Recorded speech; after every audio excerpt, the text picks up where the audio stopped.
जमहूरी रास्ते अपनाने के बाद हमारे साथ ऐसा रवैया रखा जाता है कि मेरे लीडर मेरे कायद जनाब इमरान खान साहब के लिए उनके ज़ाती मुअल्लिजीन को नहीं छोड़ा जाता। तो मुझे लगता है कि घी सीधी उंगली से नहीं निकलेगा, अभी उंगली थोड़ी टेढ़ी करने पड़ेगी।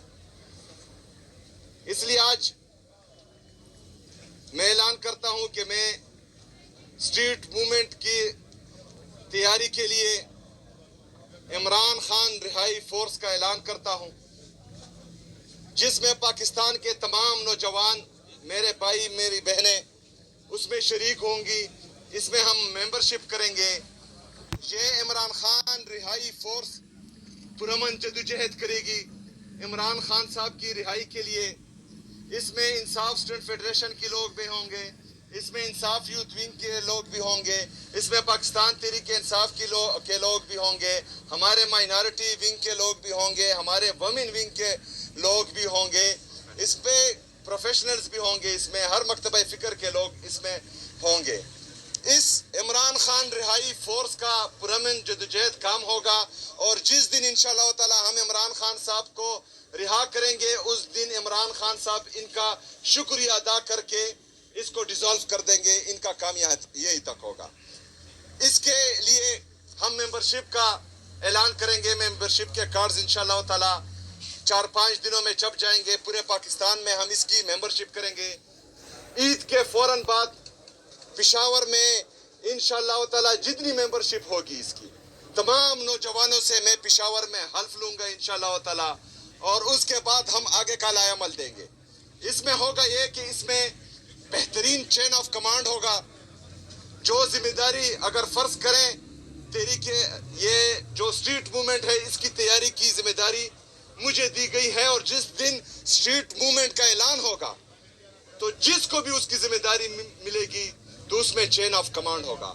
जो इमरान खान साहब कहेगा वो उसका जो नामजद करदा बंदा होगा वो कहेगा, और वो जो कहेगा नीचे जो है वो सब वही करेंगे। इस तरह नहीं होगा कि इमरान खान साहब जिम्मेदारी एक को दे और हर बंदा जो है अपनी मनमानी करे। इंशाअल्लाह ताला इसमें बेहतरीन चेन ऑफ कमांड होगा। मैं आप सबको, पूरे पाकिस्तानियों को ये एतमाद दिलाता हूँ और ये यकीन दिलाता हूँ कि इंशाअल्लाह ताला हम एक कॉल देंगे और बेहतरीन किस्म की कॉल देंगे।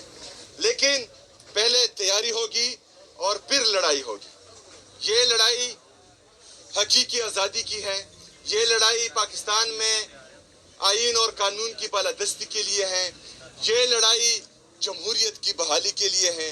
ये लड़ाई आज़ाद मीडिया की बहाली के लिए है, और इंशाअल्लाह ताला इस लड़ाई में जीत हक और सच की होगी, और इंशाअल्लाह ताला जरूर होगी। बहुत शुक्रिया। एक सवाल है, आज इमरान खान की बहन नूरिन खान ने कहा है कि हमें बार बार पैगाम आता है कि सुहेल अफरीदी को हटाकर किसको लगाएं।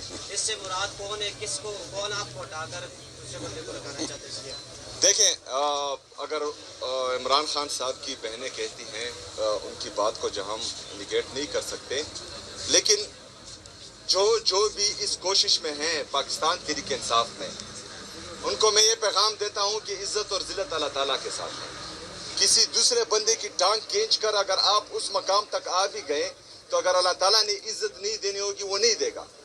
अगर इज़्ज़त और ज़िल्लत इंसानों के हाथ में होता तो इमरान खान साहब आज अडियाला जेल में रहकर पूरे पाकिस्तान के लोगों की दिलों की धड़कन ना होता। जो बंदे इक़्तिदार में बैठे हुए हैं और अपने इक़्तिदार को तूल देने के लिए मुख्तलिफ किस्म के अमेंडमेंट्स ला रहे हैं और मुख्तलिफ किस्म के जुल्म और सितम कर रहे हैं, और उन्होंने पंजाब में जिस तरह साबका फाटा में FCR का कानून लागू था, उस तरह पूरे पाकिस्तान में FCR का कानून उनको लाना नहीं होता। वो मनसबों पर रहकर भी अल्लाह ताला उनको इज़्ज़त नहीं दे रहा। तो इज़्ज़त और ज़िल्लत जो है वो मनसबों से नहीं आती, वो मेरा रब देता है, और इसलिए इमरान खान साहब को दिया है। तो मेरी दरख्वास्त है जो ये इस तरह करना चाहते हैं कि अपने काज पर, अपने मकसद पर फोकस रखें। अगर नसीब में हुआ तो अल्लाह ताला दे देगा, नसीब में नहीं हुआ तो इन हरबों से किसी को नहीं मिलता।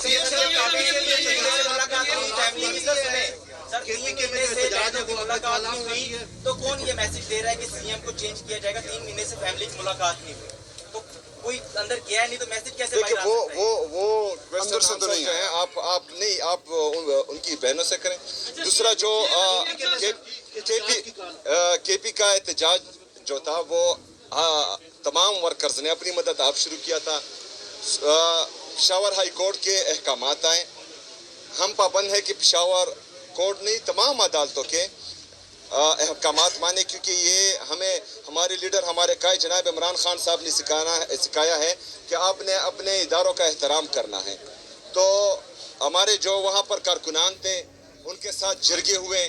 ہمارے کارکنان کو یہ تربیت عمران خان صاحب نے دی ہے کہ جب کورٹ کے احکامات ہوں تو آپ نے کورٹ کے احترام میں, عدالتوں کے احترام میں جو ہے ایک قدم پیچھے ہٹ جانا ہے. اور میں شکریہ ادا کرتا ہوں تمام لوگوں کا جنہوں نے عدالتوں کے احکامات مانے, اور میں شکریہ ادا کرتا ہوں خیبر پختونخوا کی عوام کا کہ انہوں نے 4-5 دن یہ تکلیف برداشت کی. تحریک تحفظ آئین پاکستان نے جب یہ خبر ملی, جناب بیرسٹر سلمان صفدر صاحب نے جو رپورٹ جمع کرائی تھی کورٹ کے اندر, اور نشر جب ہوئی کہ خان صاحب کی جو آنکھ ہے اس کو 85% نقصان پہنچا ہے.